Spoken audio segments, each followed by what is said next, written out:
She mocked my life and career in front of friends. I stayed silent, let her think she won, then exposed her cheating and lies to everyone. Before we get started, hit that subscribe button. This story is one of those wild Reddit twists you won't believe until the end. I thought I had planned the perfect evening to celebrate 5 years with Taylor. But sometimes, perfect planning just gives someone a bigger stage to destroy you on. Weeks of preparation had led to this moment. Taylor's 33rd birthday dinner at Qley, Seattle's most exclusive rooftop restaurant. Reservations required 6 weeks, and the wine cost more than most people's rent. I'm Alex, 35, a professional dog trainer specializing in German Shepherds, and I genuinely believed tonight would show Taylor the life I could give her, the life she deserved. The evening started beautifully. Taylor looked radiant in the emerald dress I'd carefully chosen. Her 6 closest friends laughed and posed for photos against the Seattle skyline. The $180 wine I selected flowed freely, and everyone celebrated her achievements and our relationship. For a moment, I felt proud watching her command the table, talking about her influencer campaigns, celebrity pet clients, and luxury pet supply connections. I thought, this is the life we're building together. Then the conversation shifted. Taylor compared me to her friend Morgan's boyfriend, who was opening his 2nd veterinary clinic franchise. The atmosphere changed instantly. Some women get partners who are actually ambitious, Taylor said, her voice cold, precise, and sharp. They understand what it takes to build real wealth. I squeezed her hand, trying to brush it off, thinking she was just feeling competitive. But then she looked at me directly, eyes cold, and said, Alex thinks teaching mutts to sit is a real career. He's got this big regional dog show coming up, calls it his championship opportunity. Like playing dress-up with animals is going to pay for the kind of future I deserve. Her friends tried to redirect the conversation, but Taylor wasn't done. Every insult cut deeper than the last, dismantling 5 years of love in front of everyone we knew. I sat there stunned as her voice carried across the table. Derek's planning 5 clinics in 2 years. Swiss Alps vacation booked already. You know, the kind of life that requires real money, not whatever this is. I felt the weight of every eye in the restaurant. Friends shifted uncomfortably. Other diners stared. And I realized, with growing horror, that this wasn't a moment of anger. It was calculated humiliation. She had planned this entire performance. Every word, every glance, every subtle comparison. It was designed to make me feel small, incompetent, and ridiculous in front of everyone I cared about. I tried to speak, quietly, hoping this was some kind of temporary frustration, a wine-fueled outburst. You're drunk, I said softly. But she laughed, a sharp, deliberate laugh that confirmed everything I feared.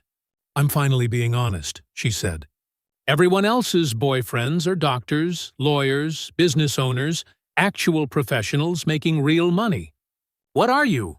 A glorified pet sitter who thinks teaching dogs to heel is going to pay for the life I want. The words hit me like a punch. The birthday celebration I had meticulously planned, the beautiful views, the friends, the expensive wine and food, had become a stage for my public execution. I paid the $420 bill in silence, my hands trembling slightly, while Taylor continued her performance with a confidence and cruelty I didn't know she had.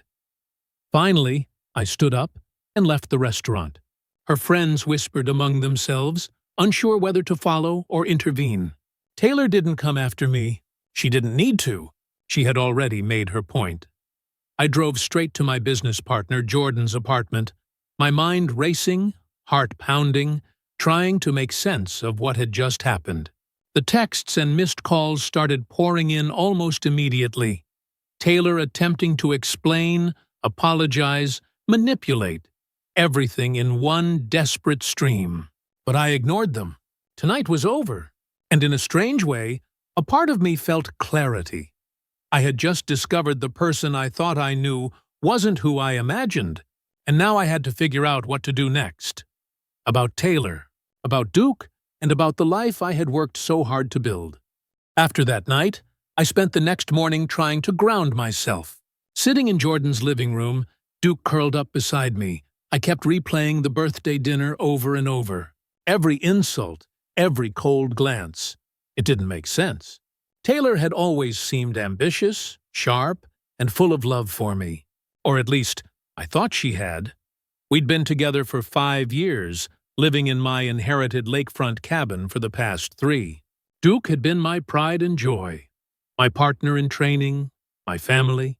Watching Taylor's career blossom as a digital marketing strategist for a luxury pet supply company, I supported both of us financially and emotionally. I handled bills, groceries, mortgage payments, veterinary care, everything. I believed that building a life together meant balance. Her career, my passion for dogs, and our shared dreams. But that night had stripped everything bare.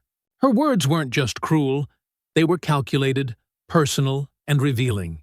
I realized I'd been ignoring cracks in the foundation. Taylor had been measuring me against the world, comparing me to other men, and resenting my chosen path. She wanted me to be someone else entirely. As I went back to my training facility later that morning, I tried to focus on work.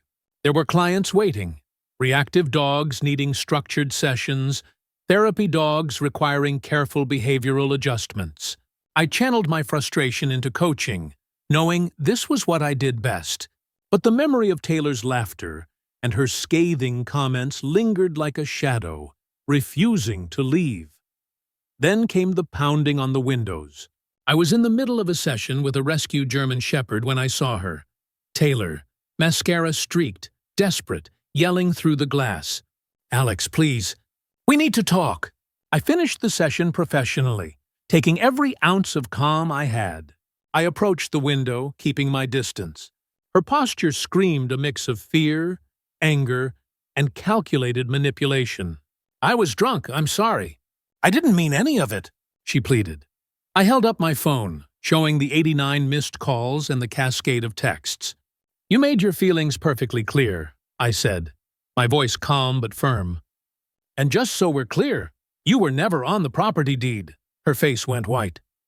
For the first time I saw hesitation, doubt creeping in. She tried a new angle, claiming she had sacrificed career opportunities to support me, to support our life together. But I had already anticipated this. I calmly walked to my office and pulled out 3 years of meticulously kept bank statements. Mortgage payments, groceries, utilities, vet bills, all covered by me, while her salary went to designer clothes and influencer courses. I watched as Taylor's expression crumbled. Her mother, Linda, and sister Morgan had arrived with friends, thinking they could assert some authority. Taylor tried to manipulate them with hints about a life-changing secret, even suggesting a pregnancy to elicit sympathy. Morgan accidentally ruined it by mentioning Taylor's recent contraceptive appointment. The tension between desperation and dishonesty played out like a badly written drama. I stood my ground, showing them the property deed, the inheritance documents, and all the evidence of what had truly been mine. Taylor's carefully constructed world, the illusion she'd maintained for years, began to collapse. But it wasn't just about proving ownership. It was about finally seeing her true character. I realized that for 5 years, I had been supporting someone who viewed everything I loved and worked for as laughable, unworthy, and inferior. Even as Taylor's allies whispered among themselves, I felt a strange clarity. The love I had invested, the patience I had shown, the sacrifices I had made. It hadn't been wasted. It had prepared me for this moment, for the reckoning that was about to come. And yet, I knew the confrontation wasn't over. Taylor was clever, manipulative, and relentless. She had built her entire strategy around public perception, social media, and emotional pressure. I could see it in her eyes. She wasn't done. She had more tricks up her sleeve. And whatever came next would test my patience, my resolve, and my capacity to stay calm in the face of someone determined to destroy me. I watched her from the doorway, Duke at my side as the sun rose higher, and I knew one thing for certain. Tonight, the battle would escalate, and I had to be ready. Over the next few days, Taylor's behavior escalated in ways I couldn't have anticipated. She returned with reinforcements. Her mother, Linda, her sister Morgan, and a few friends, all attempting to claim furniture, electronics, and, most painfully, Duke. She insisted he was our dog, despite all veterinary records, registration papers, and purchase documentation showing otherwise. Standing in my doorway, I felt a mixture of disbelief and quiet fury. Linda lectured me about abandoning her daughter in her time of need, while Taylor hovered behind them, hinting at a pregnancy that might make me rethink holding my ground. The audacity was staggering, but the look on their faces when I produced the property deed and bank statements was priceless. Every argument they had rehearsed crumbled. Taylor had miscalculated. She assumed her manipulations would work, but she had underestimated me. Even more shocking was what I discovered next. During sleepless nights reviewing Taylor's business accounts on my laptop, I stumbled upon evidence of her betrayal. Hotel reservations, dinner receipts, and social media posts showed that Taylor had been seeing Derek, the company's regional marketing director, during a supposed solo business trip to Portland 3 months ago. When confronted, Taylor tried to deflect, claiming invasion of privacy. But the evidence was irrefutable. Her carefully curated narrative of sacrifice, victimhood, and emotional betrayal disintegrated before her eyes. Morgan backed away in embarrassment, her friends suddenly absorbed in their phones, as Taylor's frantic attempts at explanation became a mix of denial, anger, and desperation. Then came the moment that truly shocked me. Taylor, realizing she had lost every argument, every ally, and every shred of control, went nuclear. "Fine," she snarled, her voice cracking with fury. "I'm keeping Duke. He's the only good thing that came from this pathetic relationship." She expected me to beg, to fight, to show that I cared about something she could control. But I didn't. I looked down at Duke, sitting calmly beside me, and then back at her tear-streaked, desperate face. "Take him," I said quietly, watching the look of triumph on her face turn instantly to disbelief. Even as she processed my refusal to engage in her drama, Taylor launched a calculated social media campaign. She portrayed herself as escaping an emotionally controlling relationship, posting curated photos of Duke with captions about finally breaking free from manipulation. Her professional network initially rallied around her, validating the story she had fabricated. But the tide turned swiftly. 5 different restaurant patrons uploaded footage of her birthday tirade, capturing every humiliating moment. The mockery of my career, her insults, and the public performance meant to shame me. The clips went viral, hashtags like "your toxic influencer" and "respect dog trainers" spreading across platforms. Professional contacts in the pet industry began distancing themselves from Taylor. The luxury pet supply company put her on performance review after multiple complaints. Even her leased Audi was repossessed when she couldn't cover the payments without my financial support. Taylor's carefully constructed life unraveled in a matter of weeks. Her attempts at controlling the narrative backfired spectacularly. What had been her plan to shame me, manipulate public perception, and claim moral victory became her undoing.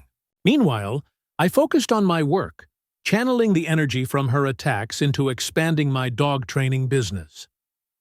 During this period, I adopted Rex, Duke's littermate, after his elderly owner passed away.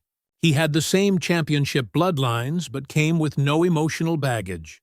Training him for the Pacific Northwest Regional Dog Show became my new purpose, a way to reclaim control, focus on my passion, and prove that my career was meaningful, even in the eyes of someone who had once mocked it.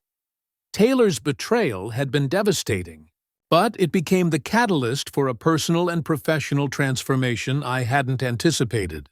And yet, I knew there was still a climax to this story. The competition, public vindication, and the final confrontation between what I had built and what Taylor had tried to destroy. The Pacific Northwest Regional Dog Show was the culmination of months of dedication, training, and focus.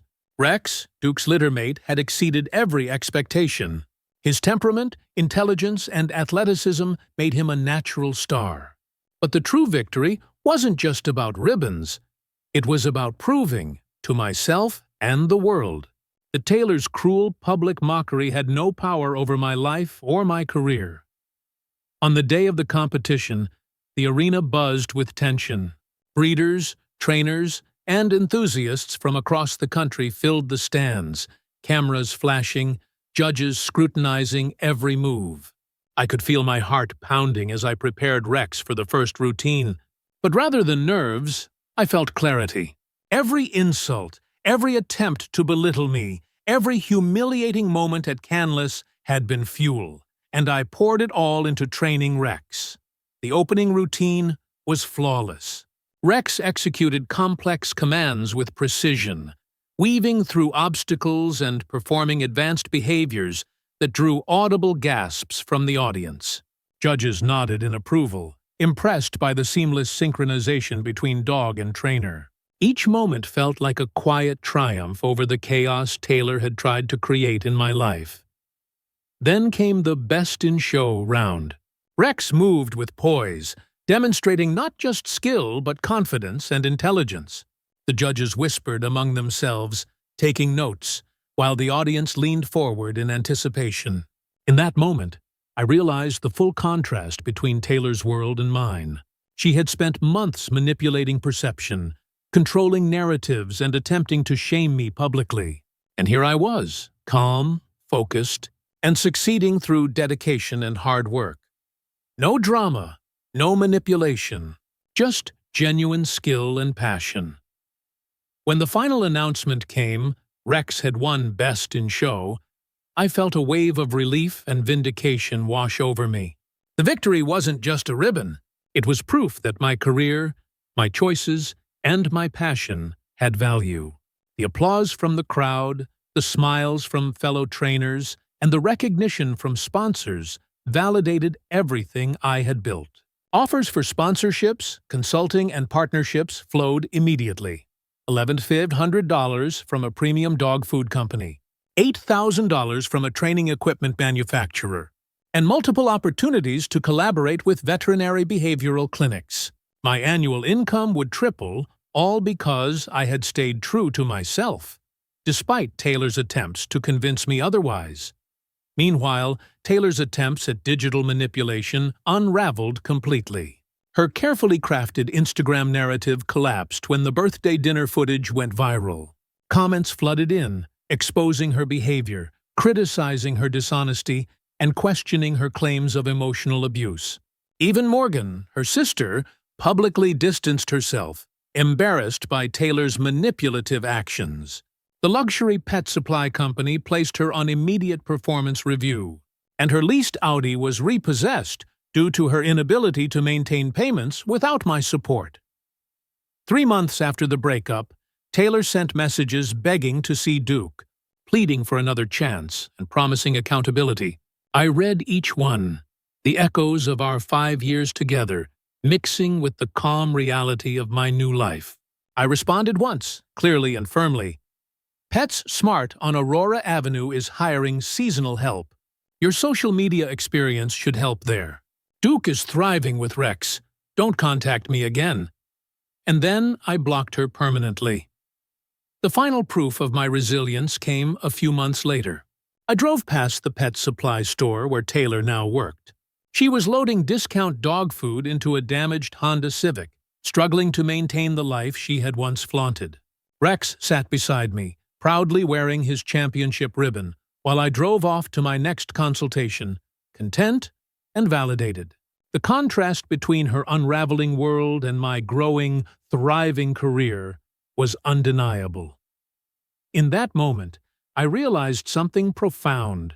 Taylor's cruelty and manipulation had been the catalyst for my success. Her attempt to destroy me had only strengthened my resolve, sharpened my focus, and helped me build a life far beyond what she could ever understand or control. 6 months after the breakup, life had changed dramatically for both Taylor and me. My training facility was thriving. Rex, Duke's littermate, had not only won Best in Show at the regional competition, but was also qualifying for national championships.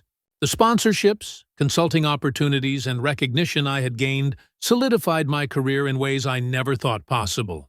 Every client I worked with, every success story, reminded me that passion, dedication, and integrity mattered far more than social status or manipulative theatrics. Taylor, on the other hand, was a stark contrast. Her mother, Linda, had called me once, apologizing and explaining the full truth of what had happened. Derek had never been involved with her romantically. Her claims of emotional abuse were fabricated, and the financial reality she had tried to hide was finally revealed. Taylor had been forced to admit her manipulations to a family counselor. When I encountered her at the pet supply store a few weeks later, she froze mid-step, her hopeful expression fading the moment she saw Rex and the championship decorations in my truck. She had likely planned to manipulate me again or seek an apology, but the look in my eyes and the quiet confidence of the life I had built spoke volumes. Without a word, she turned and walked away. It was a strange mix of relief and closure. Part of me felt pity, but mostly I felt vindication. The woman who had publicly humiliated me, manipulated friends and family, and tried to control every narrative of our life together had lost everything she had counted on: respect, career stability, and the influence she thought she wielded. Messages from Taylor became increasingly desperate before I finally blocked her. Voicemails and texts evolved from casual apologies to pleading requests for financial help, promises to publicly retract her social media posts, and attempts to regain access to Duke.